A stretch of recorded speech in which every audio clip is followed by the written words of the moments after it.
Light is all around us.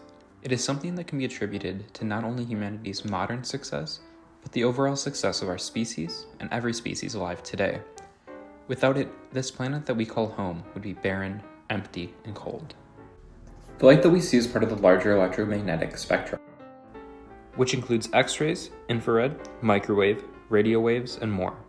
We can only see a small portion of this electromagnetic radiation from about 400 to 700 nanometers in length. Light gives us life. So what about modern inventions, like the light bulb? In 1802, Cornish scientist Humphrey Davy had created the first incandescent light bulb. Incandescent bulbs work by heating a filament within a glass container. This is the kind of light bulb that Thomas Edison began improving upon in 1878. In the 2 centuries following Davy's discoveries, much work has been done on the light bulb. Most prominent of developments are with halogen lamps, fluorescent lamps, and LED lamps. The use of halogen and fluorescent lamps has significantly decreased for a number of reasons, primarily because they are inefficient, can become extremely hot, and when broken, release dangerous gases.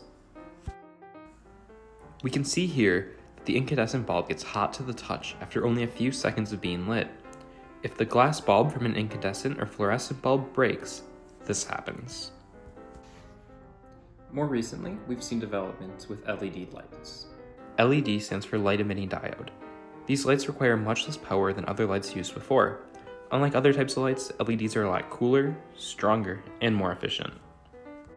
So how do we use them? You can't just screw this into a light socket, right? Well, you can buy LEDs that do just that. This one cost me only 99 cents. But the LEDs we're going to be using for projects like ours are going to look a little more like this.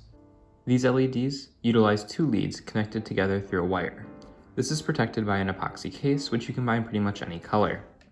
There are different types of LEDs, like this one, that utilize 4 leads. We'll look into these kinds of LEDs in another video. We can learn how to use an LED by simply looking at the meaning of the word diode. Diode comes from the English prefix di, meaning 2, and the English electrode, meaning an electrically conducting medium. So, that explains the 2 metal terminals coming out of the LED. Both of these terminals actually have special names too. The longer of the 2 is the anode, coming from the Greek word ana, meaning up, and hodos, meaning road or way. Together, anahodos, or up road, became anode. The shorter of the 2 is the cathode, coming from the Greek word kata, meaning down, and hodos, meaning road or way. Together, katahodos, or down road, which became cathode. The up and down that we're referring to is the flow of electricity. The electricity is flowing from positive to negative. This means that electricity has to flow up the anode and down the cathode. So the anode is our positive terminal and the cathode is our negative terminal. If we try to switch the way the electricity flows, we'll see that the LED doesn't light up. This is true for all diodes, which act as one-way electric valves. One last thing that's important to know is that we'll need to use a resistor with our LED. The reasons why are a little bit complicated for this topic, but we'll go in depth in a future video.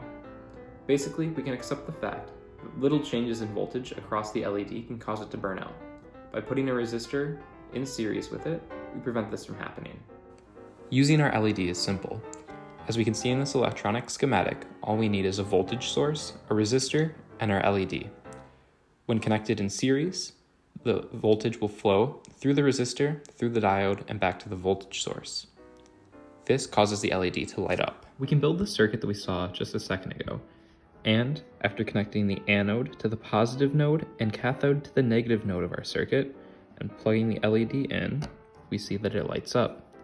However, if we were to switch this, we don't see any light coming out of the diode. That's because it doesn't allow for the circuit to be complete. Thanks for watching. And be sure to check out our website, www.nebulaed.com, for more project ideas, lessons, and exclusive content. I'll see you next time.